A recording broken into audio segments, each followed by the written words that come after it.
Ya, bien, buenas noches. Bien, vamos a ver conmigo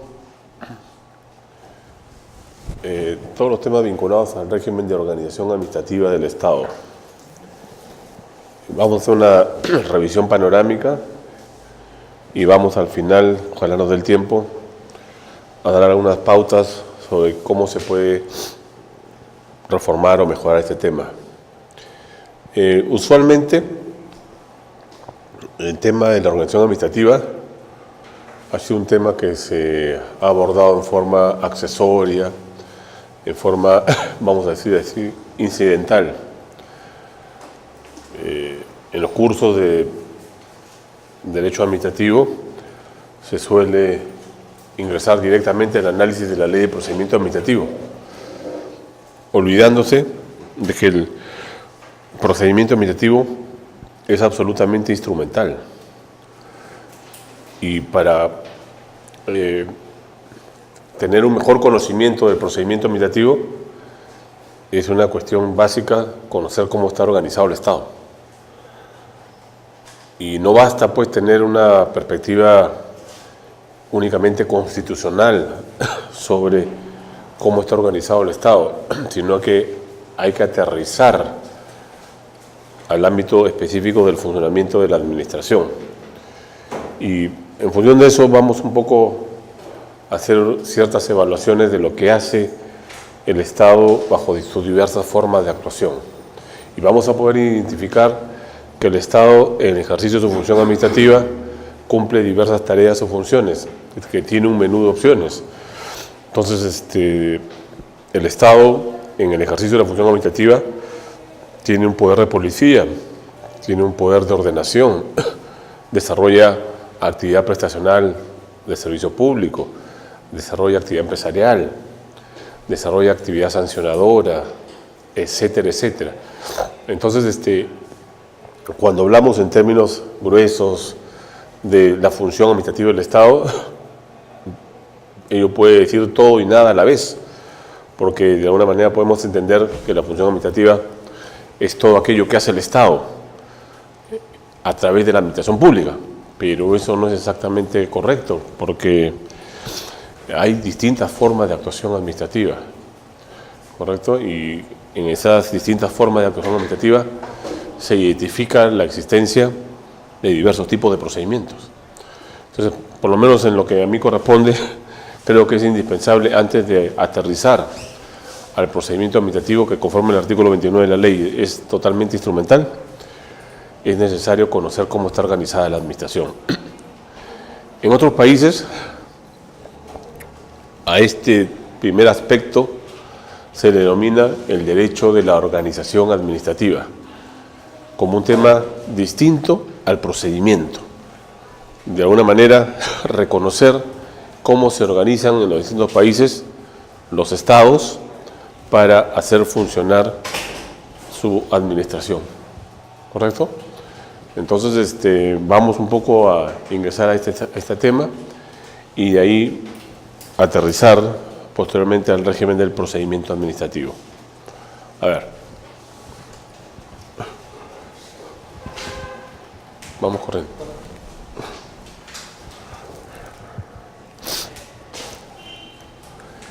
Bien, vamos a partir de un tema básico, pero siempre importante: la organización administrativa del Estado.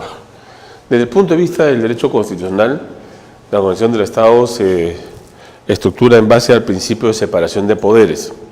Entonces, ustedes van a encontrar en el modelo constitucional peruano el poder ejecutivo, el poder legislativo, el poder judicial. Y a cada uno de estos denominados poderes del Estado, clásicamente, le ha correspondido, ¿qué cosa?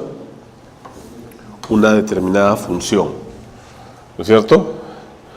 Cuando hablamos de poder legislativo, inmediatamente pensamos que es el que legisla, ¿no es cierto? No hay mucha vuelta que darle.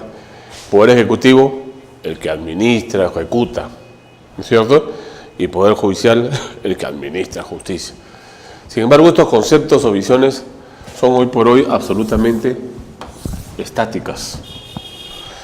Hoy, desde un punto de vista de la organización administrativa, el principio de separación de poderes nos sirve como un marco, pero no nos sirve básicamente para solucionar los problemas.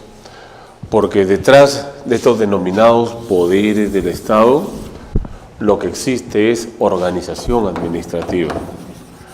¿Okay? Y en base a esta organización administrativa se van a instrumentalizar procedimientos, se van a tomar decisiones administrativas. Entonces, cuando decimos el Poder Judicial administra justicia, podemos estar hablando de mucho y de poco a la vez. ¿Por qué razón? Porque en nuestro modelo constitucional, el Poder Judicial, valgan verdades, no es el único que administra justicia. ¿Correcto? En un sentido literal, restrictivo, probablemente todos coincidamos y acudamos a una lectura específica de la Constitución, y del artículo 138 y siguientes de la Constitución, digamos, ahí dice Poder Judicial, y el Poder Judicial tiene un conjunto de garantías de administración de justicia. Pero si hacemos una lectura sistemática de la Constitución, vamos a encontrarnos con que la propia Constitución reconoce que la jurisdicción y la posibilidad de tomar decisiones en el marco de la actividad jurisdiccional que cumple el Estado no es exclusiva ni excluyente del Poder Judicial. Hoy día tenemos jurisdicción militar, tenemos jurisdicción arbitral, tenemos la jurisdicción constitucional expresada a través del Tribunal Constitucional, sea para el control normativo o para la tutela de derechos fundamentales. Y también tenemos jurisdicción en el caso de las comunidades nativas, ¿no es cierto? Lo que se llama la justicia comunal, donde también la Constitución ha reconocido el carácter jurisdiccional de sus decisiones en el ámbito de su actuación. Mire, entonces el concepto de jurisdicción se tiene que interpretar sistemáticamente. Un tema más complejo, pero no exento de debate, es el tema del Jurado Nacional de Elecciones, ¿no? Donde para un sector de la doctrina tenemos una suerte de corte electoral que también administra justicia en materia electoral.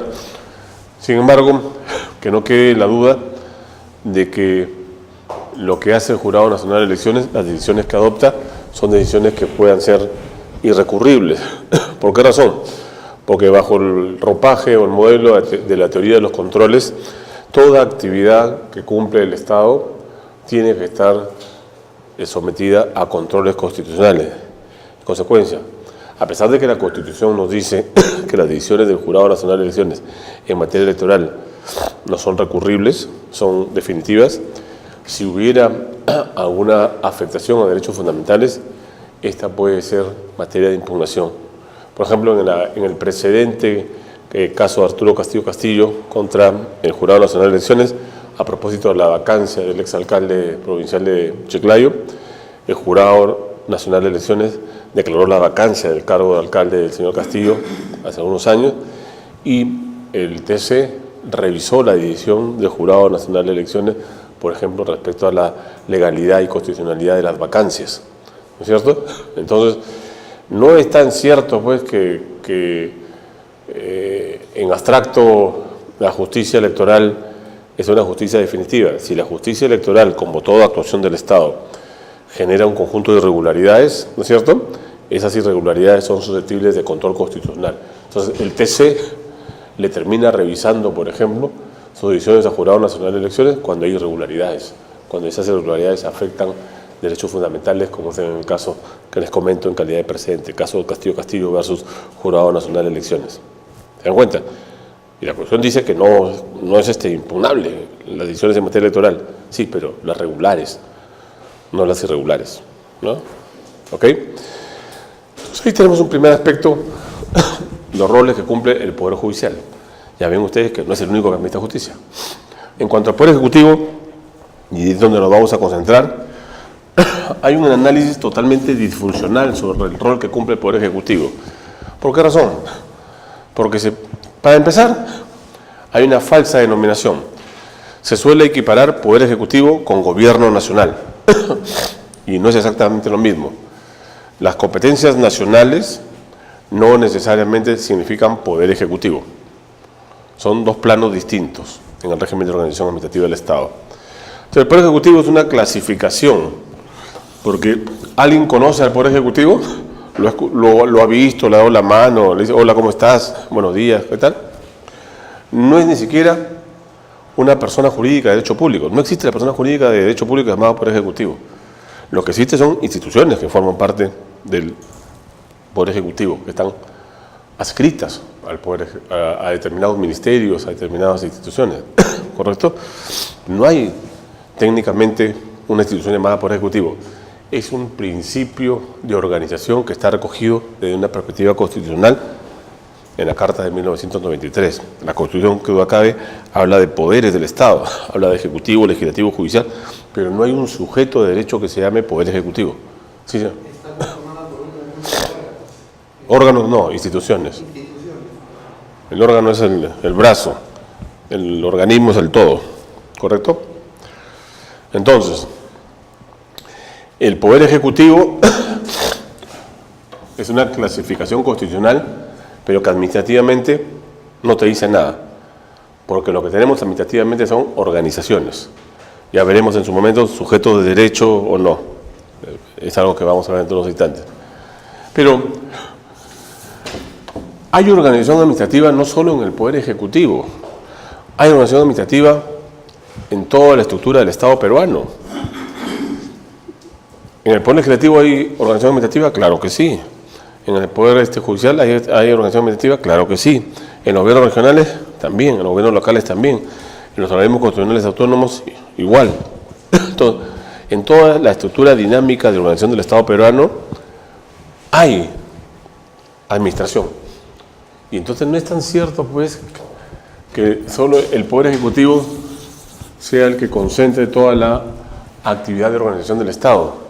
Y mucho menos es cierto que administración pública sea sinónimo de Poder Ejecutivo, como algunos erróneamente piensan. Administración pública no es Poder Ejecutivo. Hay administración pública a nivel local, de gobiernos locales. Hay administración pública a nivel de gobiernos regionales. Hay administración pública en el ámbito de gobierno nacional. Hay administración pública en los organismos constitucionales autónomos, etcétera, etcétera. ¿Ok? Entonces, va quedando claro que Poder Ejecutivo tampoco significa sinónimo de actividad administrativa. Y por otro lado, en el ámbito legislativo, que duda cabe, que el Congreso no es el único que legisla. Probablemente, en algunos temas concretos, sea el único que legisle en determinadas materias, ¿no es cierto? Una ley de reforma constitucional es una ley que solo puede aprobar en 2 primeras legislaturas. ¿Quién? El Congreso, ¿no es cierto? Hay temas que se reservan a ley de Congreso. Salud. Por ejemplo, el decreto legislativo 1031, la ley de actividad empresarial del Estado, dice que para constituir una empresa estatal se requiere una ley del Congreso. Y el 1031 ha aclarado que la ley solo puede ser del Congreso. La Constitución dice en el artículo 60 que solo por ley expresa, ¿no?, se crean empresas de Estado. Entonces, la ley de actividad empresarial del Estado ha dicho que esa ley a la que habla el artículo 60 es la ley del Congreso. Entonces, hay temas en los cuales hay reservas legales, pero esas reservas legales no excluyen la posibilidad de que, más allá de un concepto formal de ley, la informal, que sea exclusiva o excluyente del Congreso, haya la posibilidad de leyes materiales. Entonces, ¿tenemos leyes materiales? Sí. ¿Actividad legislativa en otros órganos e instancias del Estado? Por supuesto. De hecho, tenemos decretos legislativos, tenemos ordenanzas regionales y locales, ¿no es cierto? Tenemos tratados con rango ley, etcétera, etcétera. Entonces, la normativa, la función normativa, por no decir legislativa del Estado, no es exclusiva del Congreso. También la cumplen otras entidades que forman parte de la estructura del Estado. Entonces, señores, hay que romper el paradigma que desde el punto de vista constitucional nos ha establecido como regla Poder Ejecutivo por acá, Poder Legislativo por acá, Poder Judicial por acá. No, vamos a hacer un aterrizaje a lo que es el derecho de la organización administrativa. No quiero ser tan impulsivo como dicen algunos, recogiendo la frase de algunos autores alemanes que dicen que el derecho administrativo es el derecho constitucional concretizado, ¿no es cierto? Digamos que vamos a aterrizar al funcionamiento de la organización administrativa sin dejar de tener en consideración que hay principios rectores desde el punto de vista constitucional, como el principio de separación de poderes, que de alguna manera han servido para configurar los modelos, lo que Lowenstein llamaba los frenos y contrafrenos, los controles y contrapesos, el check and balance, pero de alguna manera no podemos partir de la premisa de que estas funciones son estáticas. La idea es que hoy existe una función dinámica por parte de la organización administrativa del Estado.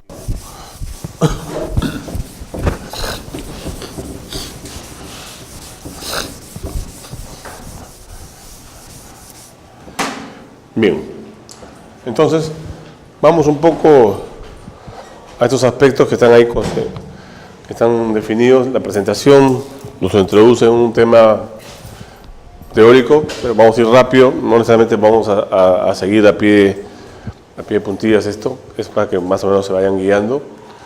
Entonces, ahí hemos visto que hay una función dinámica del legislativo, hay una función dinámica del Poder Judicial y una función dinámica de la función administrativa, por no decir gubernativa del Estado. Un tema que es bueno hablar en estos momentos porque tiene especial incidencia en el ámbito administrativo.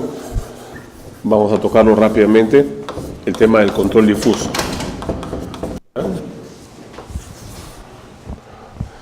Ha habido todo un debate en nuestro país respecto a los alcances del control difuso y en su momento se tomó la decisión heroica de extenderlo al ámbito de la administración. Posteriormente se ha dejado sin efecto, a través de otro precedente del Tribunal Constitucional, la posibilidad de que las autoridades administrativas ejerzan control difuso. Pero básicamente lo que quiero señalar con esto es que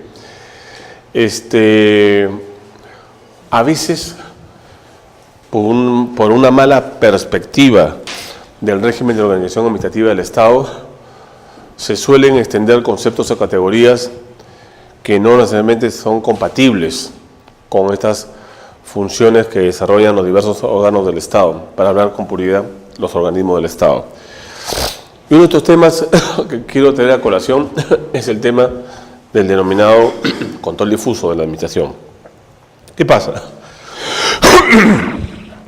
El control difuso, como ustedes bien saben, históricamente es una prerrogativa, una potestad que le corresponde a los jueces, que en el caso concreto deben hacer un análisis de compatibilidad entre la Constitución y la ley, y obviamente en ese juicio o en ese test de supremacía constitucional, preferir la Constitución a una ley que sea contraria a la Constitución, sea por forma o por fondo. Bueno, los jueces no tienen competencia en sede judicial para derogar leyes, ¿no es cierto? Entonces hacen lo que se llama un control de inaplicabilidad de la norma.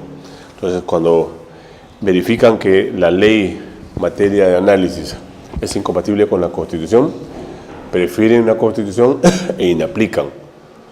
Hacen un control concreto para el caso específico, y si hubiera la necesidad de activar un mecanismo de declaración de inconstitucionalidad de la norma en abstracto, bueno, eso se tiene que hacer a través del proceso de declaración de inconstitucionalidad de una norma. Entonces, el control difuso lo que plantea es hacer un test específico de compatibilidad entre la Constitución y la ley a propósito de una situación que se presenta. Históricamente, el control difuso es y ha sido una actividad reservada por su carácter excepcional a los jueces. Sin embargo, en el devenir de nuestro desarrollo constitucional, en algún momento se ha planteado la necesidad de que esta prerrogativa de ejercer el control difuso se extienda a autoridades administrativas. Y entonces, hace algunos años, con el caso Salazar-Yerleque, el Tribunal Constitucional extendió la posibilidad de ejercer control difuso al ámbito de la autoridad administrativa. Años después, en base a un mismo a una decisión del Tribunal Constitucional, se desactivó, se dejó sin efecto este precedente creado en base al caso Salazar y Erleque, y en el caso Consorcio Requena, el Tribunal Constitucional planteó la necesidad de que no se ejerza control difuso en sede administrativa. Sin embargo, ¿por qué les toco este tema? Porque lamentablemente ha habido mucha lectura indebida sobre los alcances del control difuso, mucho desconocimiento, y se escribe, se lee, se habla sobre el control difuso como si fuera una actividad cotidiana de la administración, cuando en rigor ello no es así. Repito, esta competencia ha sido una competencia excepcional, exclusiva y excluyente en su oportunidad del Poder Judicial. Es una garantía de la Administración de Justicia, es una competencia propia y excepcional de los jueces. Sin embargo, ¿qué ha ocurrido en nuestro país? Por malas decisiones legislativas, se ha detectado, se ha determinado de que algunas actividades, sobre todo a cargo de órganos colegiados en sede administrativa, porque no tienen en su caso tribunales administrativos, por su composición colegiada, se les, entre comillas, se les ha querido extender competencia para ejercer control difuso. Entonces, ¿qué pensarían ustedes, por ejemplo, como normas como estas? En el texto antiguo de la Ley General de Minería, en el texto único ordenado, el Decreto Supremo 014-92-CM, por ejemplo, se decía que el Consejo de Minería es un órgano jurisdiccional encargado de administrar justicia minera. Decía órgano jurisdiccional. Por ejemplo, el 012-2001, PCM creo que es, la norma sobre contrataciones del Estado del 2001, hablaba que el tribunal en aquel entonces de Consucoe era una instancia jurisdiccional encargada de resolver controversias en sede administrativa, de resolver controversias desde la convocatoria a un procedimiento de selección hasta la adjudicación de la buena pro inclusive, así decía la norma. ¿Cuál era de alguna manera la contradicción que advertíamos en esas dos normas? Que hablaban de que estos dos tribunales administrativos, el Tribunal de Consucoe en su momento y el Tribunal del Consejo de Minería, se les calificaba como órganos jurisdiccionales, a pesar de que su actividad era una actividad estrictamente administrativa. No nos dejemos engañar, el carácter o no colegiado de una instancia en sede administrativa no la convierte por arte de magia en órgano jurisdiccional. El órgano jurisdiccional tiene que formar parte de una estructura distinta a la administración. No hay jurisdicción en sede administrativa, ¿ok?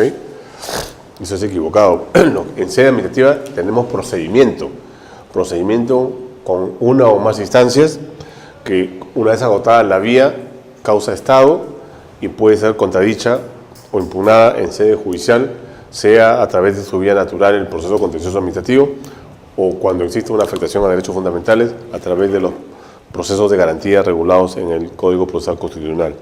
Entonces, ¿por qué les comento esto?